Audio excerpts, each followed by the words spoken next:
Good morning. My name is Tommy Christensen. It's from Go4 Bunker in Denmark. Today we're going to have a Teams meeting with Hypermac from Abu Dhabi regarding clarification of inline application. We're a company specialized in inline blending and monitoring, focused on maritime bunker, industrial and power applications. We have global references. Over more than 30 years we supplied units globally. New applications today seems to come up due to cost savings, although the refineries do what they can to blend up and process up to avoid the blending. But the level of giveaway is increasing, so for those areas, having residue and cutter stocks available for the bunker industry, there's a huge potential for a better economy. Let's join the Teams meeting and see how things are moving on here. It's been agreed with Hypermac that we make this video here to spread the message about how we typically clarify an inline blending application. So let's move on. We'll join the meeting now. See if the guys are there in Abu Dhabi.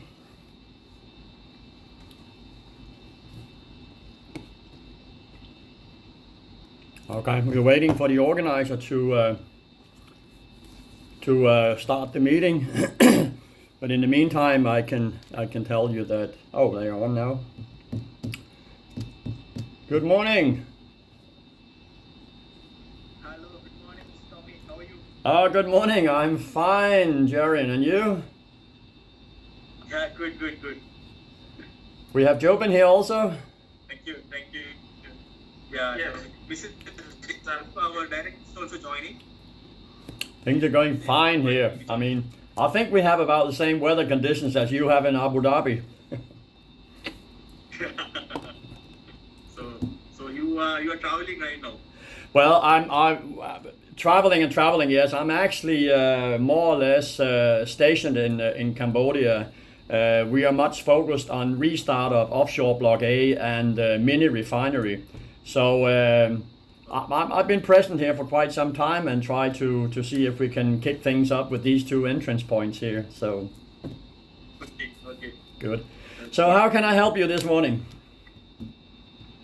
Yeah, basically, if we just want to understand the operational scenario of the blender which you have offered. We are just working on a project where end user is pretty much looking for different options. So if first of all, if you can explain the operation scenario of the blender which you offered, then we will discuss ahead. Good. Can I ask you about the application? Is it a bunker barge? Is it a power plant or industrial? It's a bunker storage facility. It's a bunker storage, a terminal. Yes. Okay, so they want to blend residue and gas oil while they are loading the bunker tankers. Both the way, they need load it in the tanker, and also sometimes they will mix it and load in the existing some other free tanks. Okay. They will be using. It could be trucks loading for distribution into ports and industry, etc., right? Yeah. Good.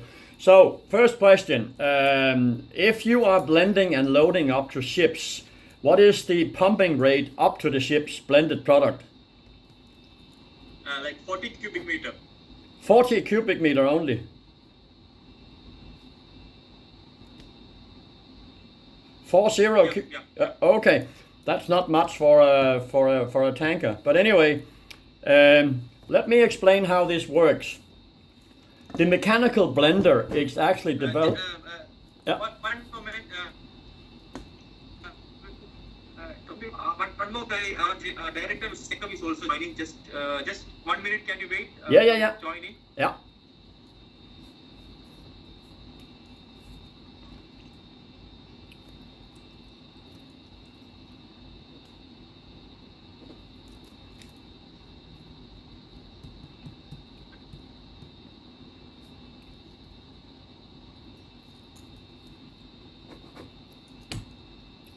Sorry for that. No Just a problem. moment.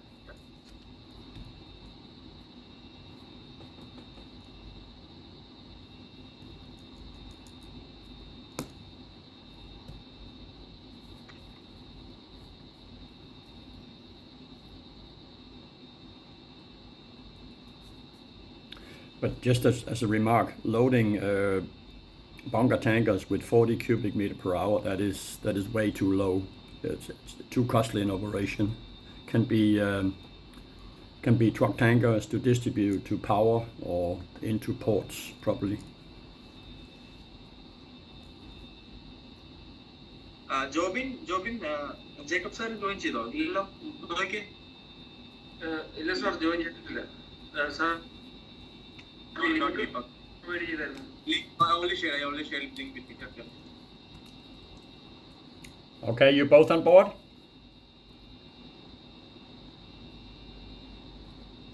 Yeah, he's joining this.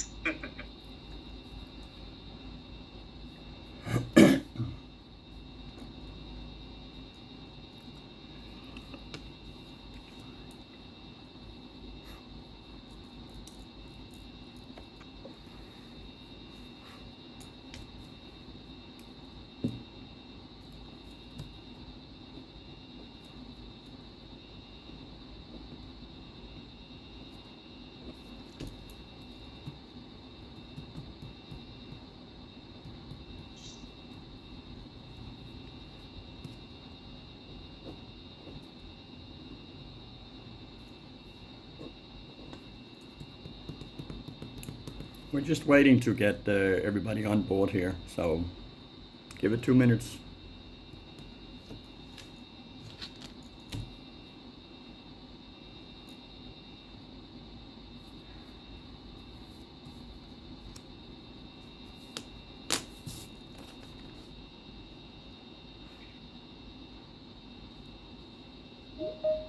Yeah, he's in.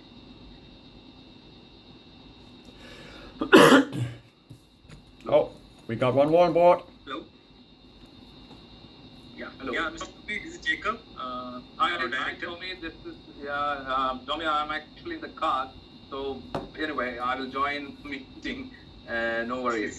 Okay. How are you today? I'm fine, and you? I'm very good. Good. So I got an understanding that this is a bunker terminal, and you intend to blend some residue or heavy fuel oils with cutter stocks to pump to a bunker tanker and to tanker trucks. Is that correct? Understood? I think there is a little bit difference. What I would like to say is that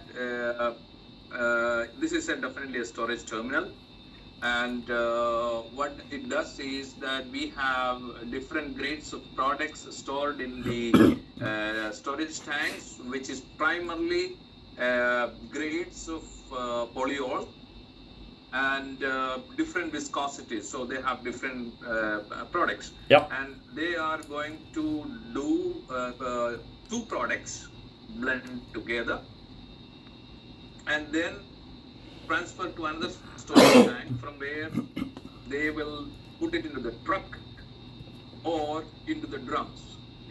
Okay. Is a separate process altogether. I got you. Okay. So what we are interested is, what our scope is to have the two products coming in from the tank, which we will deliver it through pumps and meters and to the blender, and the blended product is delivered to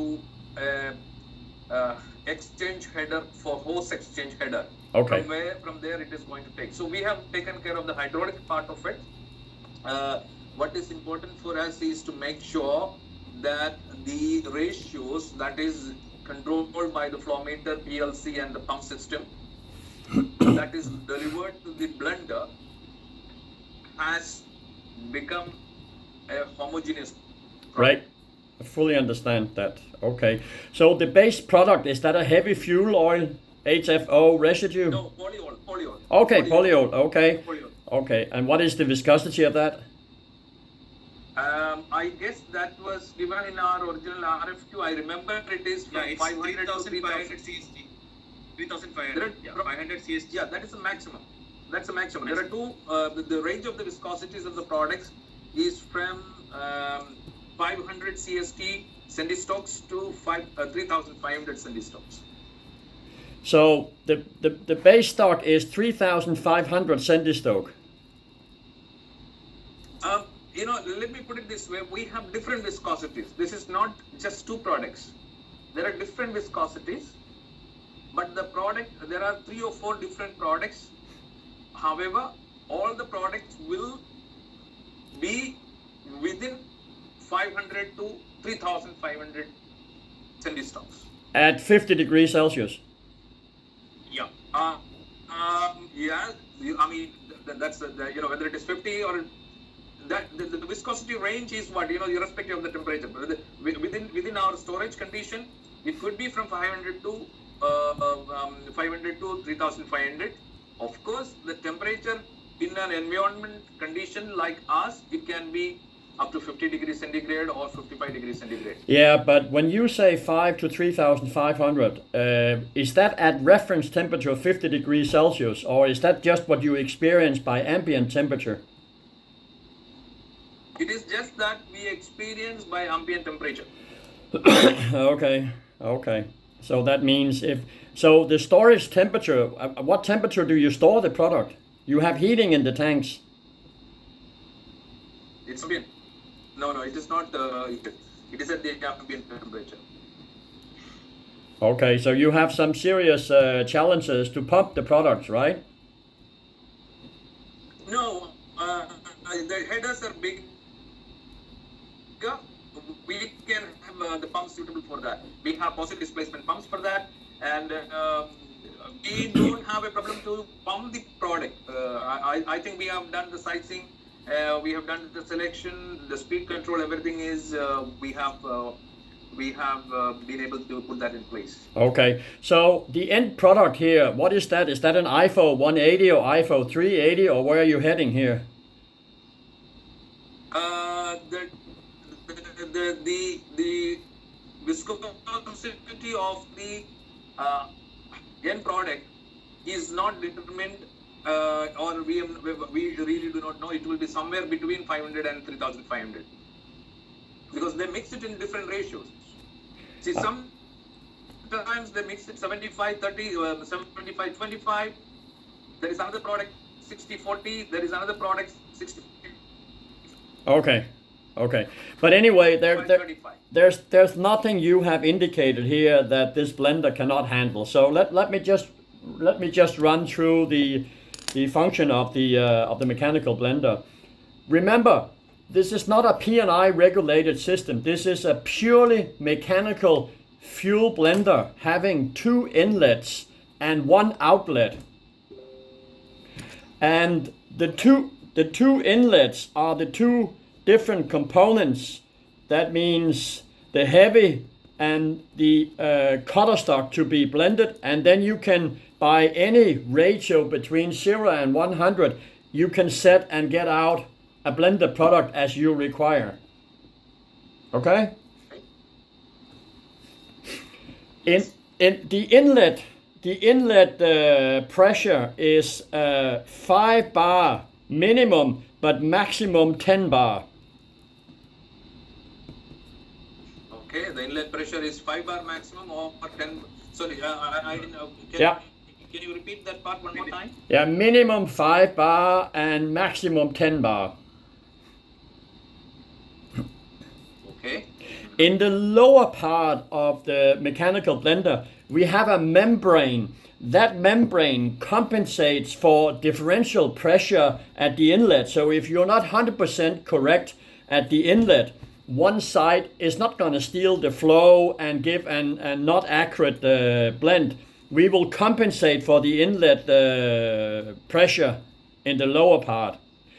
In the upper part of the blender, we have the static mixer. So you get a homogeneous product coming out of the blender. But it will require the minimum 5 bar inlet. If you have less than 5, I have operated down to 3 too. But I mean, applications typically minimum 5 bar, and you have a homogenic product coming out of the blender. Understood. Good.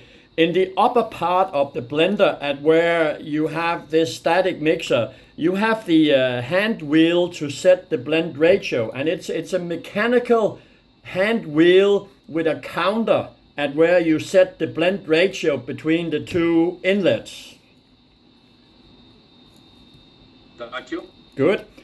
And that's all. So you just need 2 pumps. You have a valve on the outlet. You close. You build up the pressure. So you need to have a spring-loaded relief valve on your pumps, and then you just go and you have the blend. That is the basic. Understood. Good. Then you can add on the bunker monitor.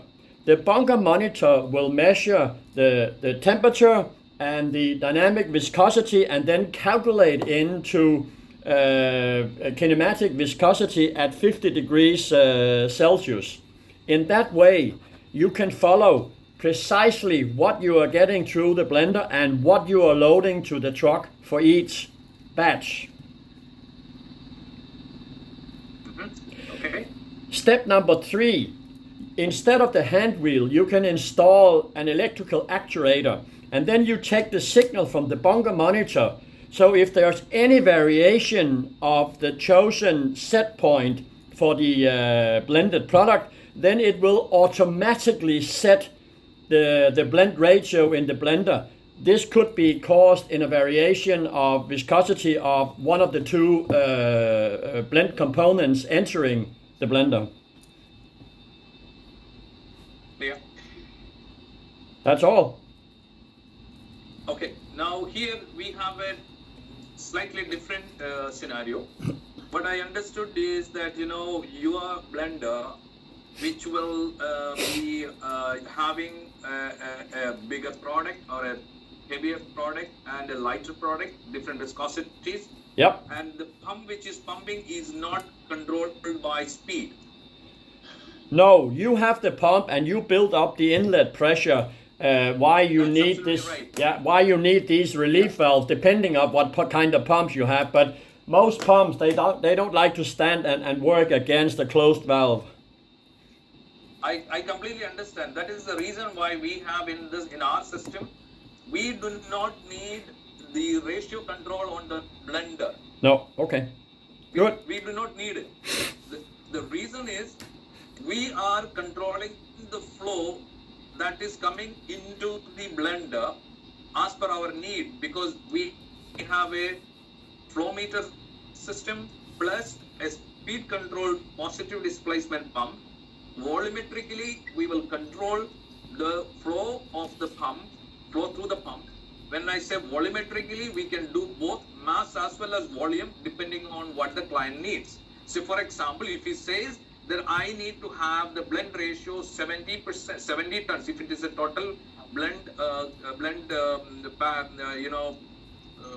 is 100 tons, he can have 70 tons or 30 tons, or he can select 65 tons or 35 tons. Now, while we select that, we have a PLC program which will control the pumps with the signals coming off from the flow meter to make sure that the delivered product into the blender is as per the ratio what is required. So the blender only does the mixing part of it, whereas in your proposal you have a volume control and a mixing function. We have 2 functions in your blender. Yeah, I mean, what you're telling me there is you really have a P&I regulated system, so you don't need a blender, because if you look at the blender we have here, you are overkilling the project. You don't need all the controllers you're talking about. But if you have all those controllers on site, then you don't need this blender. You need a static mixer. Okay, this was the question, one of the questions I wanted to ask you.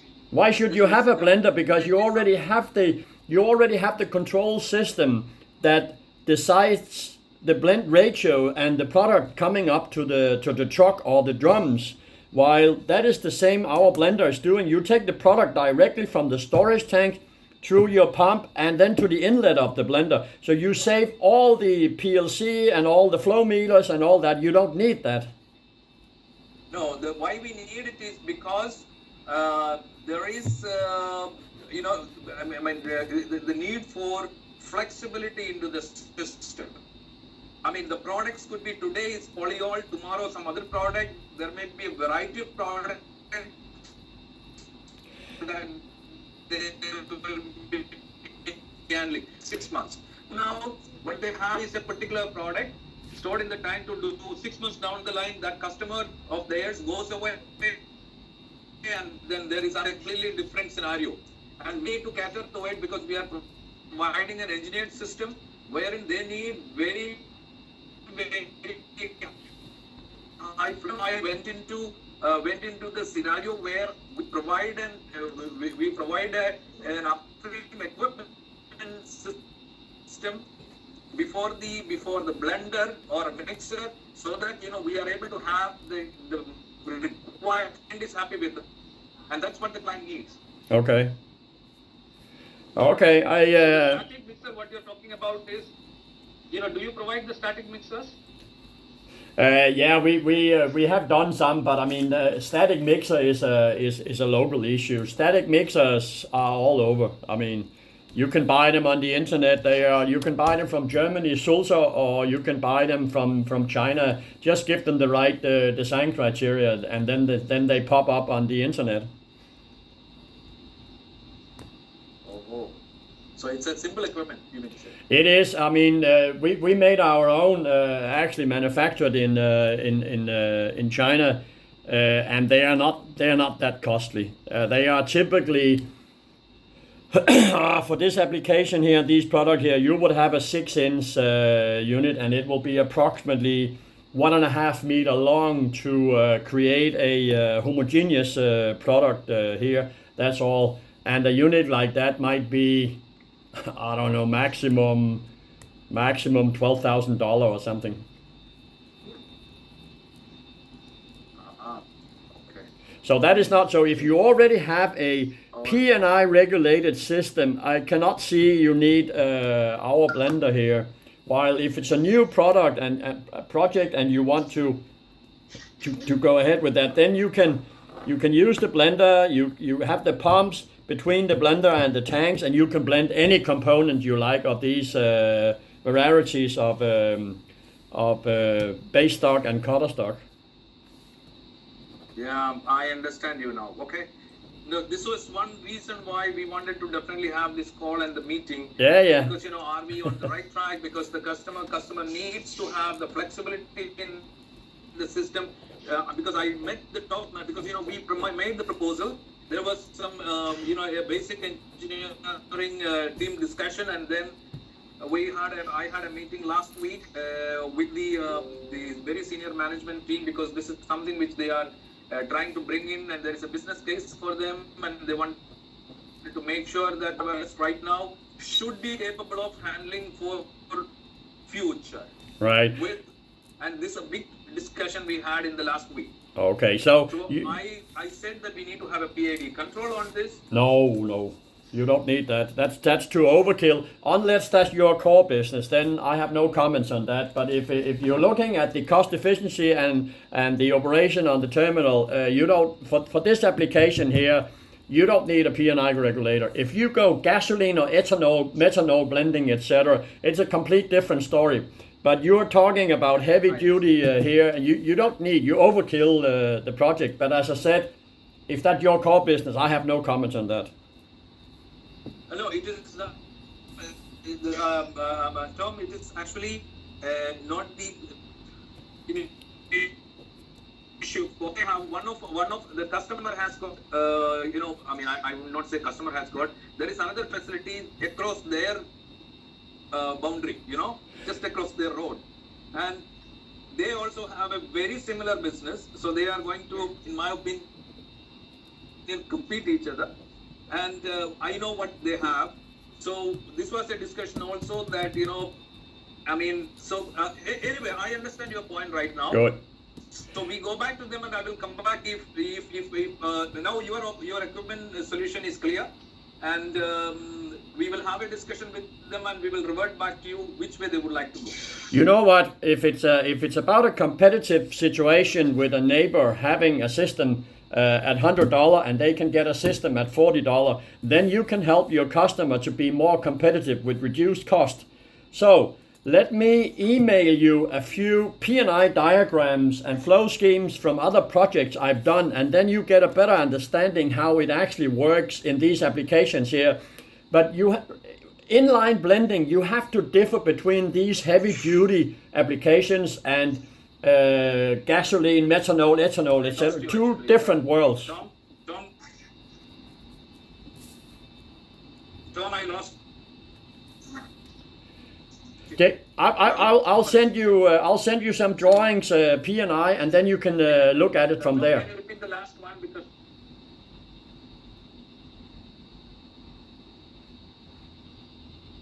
right? Yeah. Okay, we will do that. We will do that. I'll send you some drawings and the P&I, and then you can see how it works. The line was breaking off. Yeah. Okay.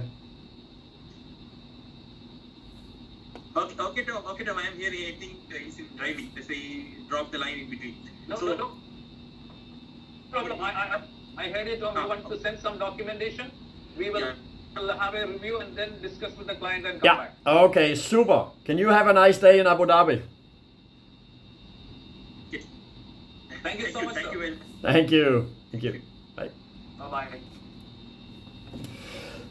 So that was quite an interesting one, because it turns out that they are overkilling the project. It's a blending project, so they have looked at the neighbor's installation, and they have P&I, and they have a lot of things, as they explained, which they don't need for these applications here. It seems to be some really heavy base stock and some light cutter stock, and the blend ratio can be 65, 35, 70, 30 or something. So it's not a big issue at all. So I'll send them some P&I diagrams from real life inline blending from our system, and how they actually can cost optimize. But compared to a P&I regulated system in these industrial maritime applications, the savings is 65%. So the capex, the investment, is far lower. So if it's an entrepreneur-based small terminal, they want to be competitive, this is the way to go. So let's see how I can assist them. I'll send them some information, and hopefully we'll get back with some news once they made a decision. No matter which way, we want to do things right the first time. We assist the customer the best we can for the application, not for our equipment only, for a success. Have a nice day. Thank you.